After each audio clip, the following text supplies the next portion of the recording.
Hey everyone, happy April 16th, 2025. It's a day off finally from the exams and being at the exams office and proctoring and protesters and students. And I realized the other day that even though, excuse me, I've taken on more than usual, more shifts than usual. I'm doing pretty good. At least I think I am.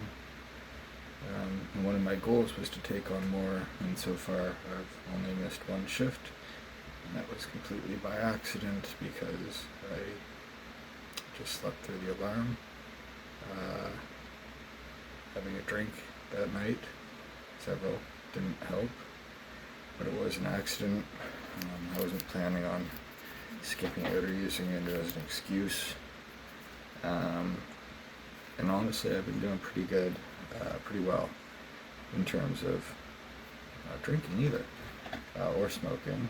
The slip up I did have was the evening after a shift, which thank God it was after and not before, which I have done before, and I'm not proud of that, but it was after a student was caught cheating in the restroom by a proctor.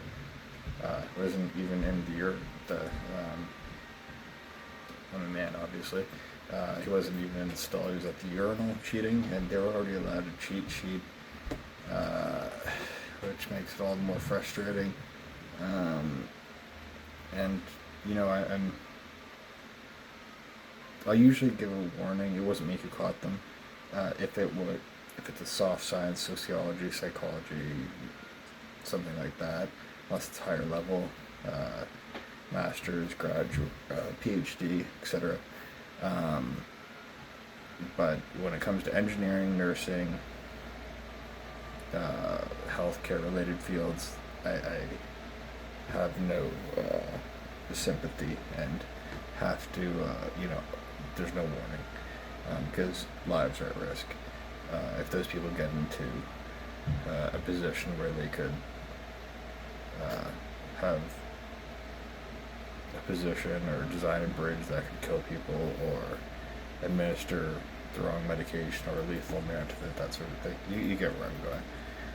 Anyway, the professor, I was checking the washroom log because it felt like the student had been gone for quite a while, and the professor came up to me and was like, "How long have they been gone?" And I looked over my shoulder, and lo and behold, they were there. And I said, "Oh, they're right there." And the associate proctor said, "Can you write his name on this? I caught him down there with this." And the professor looked at him, and I almost knew they had history. And at the end of the exam, I think it was handled well by either parties. The student said, "This is my first rodeo." The professor was yelling at them in front of other people. It was a show.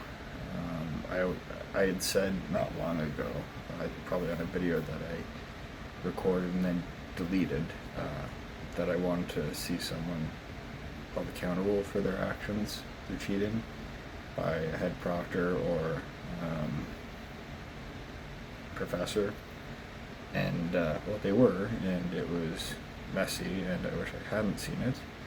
So I prayed for them to both learn from this, but it turned out that this student also cheated during the midterm, and already had a strike against him for lack of academic integrity, I suppose.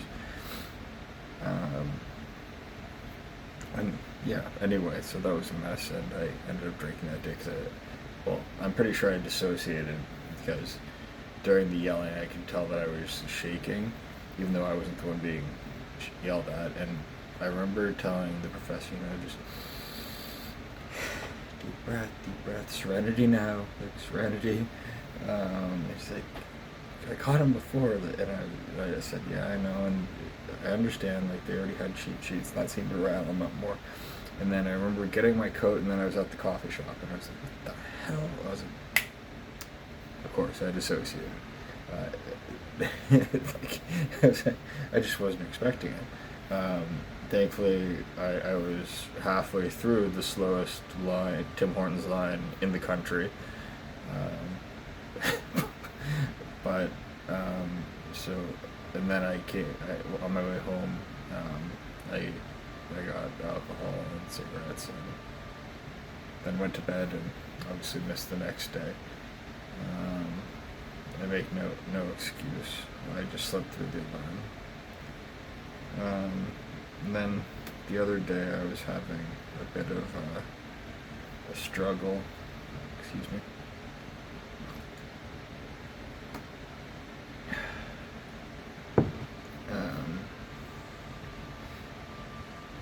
And I suddenly realized that I can say, no, I don't feel like drinking today, or I don't feel like having a smoke right now. At any time, I don't have to wait for there to be compulsion or craving, and I feel dumb for not realizing that until just now. But I'm glad I finally realized it. I'm not the sharpest tool in this shed sometimes. But I do learn after repeated exposure, apparently. And then yesterday and a couple of days ago was pretty hard. I was inconsolable one day. Just a mess, and I realized I haven't been taking my medicine because I was crying and laughing and going between the two, and I was like, what the hell is going on? And then I was like, oh no, we know what this means. So I came home, checked the medicine, lo and behold, 2 or 3 days of no medicine. I was like, I'll do it. So I took it, and I'm going to do some meditating after I finish this recording, because it really helped when I was doing it just the day before this season started.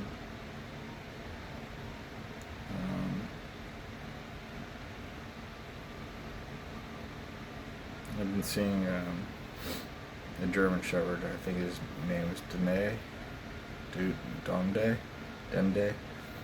He's a German Shepherd, a big German Shepherd, and very well trained. And I was petting him, and he said, "Oh, we ran into you again." I think they could tell I was crying, and I said, "My dog just passed away on it's a year and 6 days as of today." And then I saw them again yesterday, and they brought their dog up, and it was really nice. I guess the waiting list for another service animal is over 2 years now, and knowing my therapist as I do, the paperwork hasn't even been submitted. They want people to house them and train them. I could do the training. I could even house one, but I couldn't do the fostering, I think it's called, where you keep them at your home, and then once a family is found,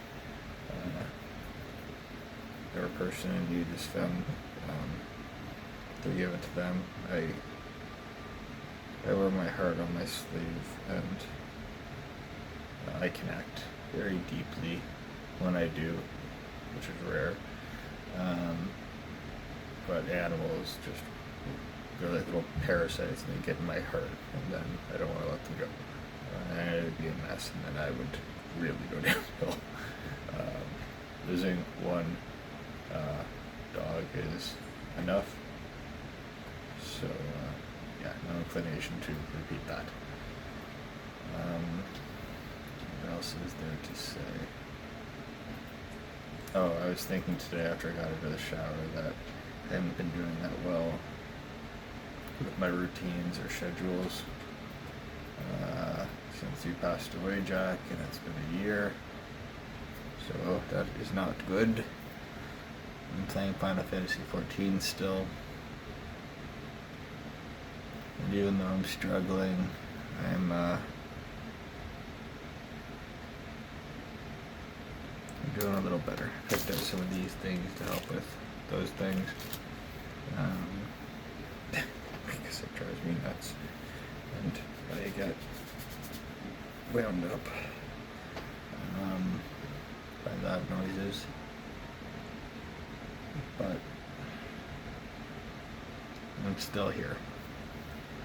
And I'm still fighting. I'm still trying to improve in many aspects of my life.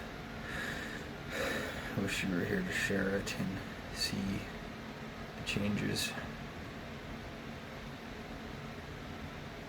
I hope you can. Anyway, I don't feel like drinking today. I don't feel like smoking right now, or drinking right now, etc. So I'm gonna close it here. I love you, Jack. I love you, Nanny and Pop and Ink and Bink and Buddy and Linty, Cecilia, Juanita. Yeah, our family names go all over the place. Irish and Spanish. Dangerous mix. The bloodlust.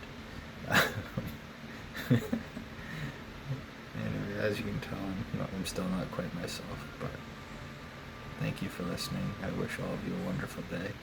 I love all of you. I know that if I can do this well, you can do a hell of a lot better. I'm so proud of you. I love all of you. If I can do it, you can do it. And like Mr. Rogers said, I love you just the way you are. Have a great day. Bye-bye.